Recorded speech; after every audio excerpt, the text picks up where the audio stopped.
Inner ring road కేసులో చంద్రబాబుకు ఊరట లభించింది. చంద్రబాబుకు బెయిల్ తిరస్కరించాలన్న పిటిషన్ను కొట్టివేస్తూ సుప్రీంకోర్టు తీర్పు చెప్పింది.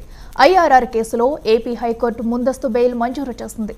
అయితే బెయిల్ రద్దు చేయాలని కోరుతూ హైకోర్టు ఉత్తర్వులను సుప్రీంకోర్టులో ఏపీ ప్రభుత్వం సవాల్ చేసింది.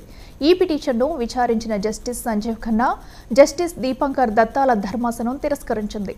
దర్యాప్తుపై ముందస్తు బెయిల్ ప్రభావం ఉండదని ధర్మాసనం స్పష్టం చేస్తుంది.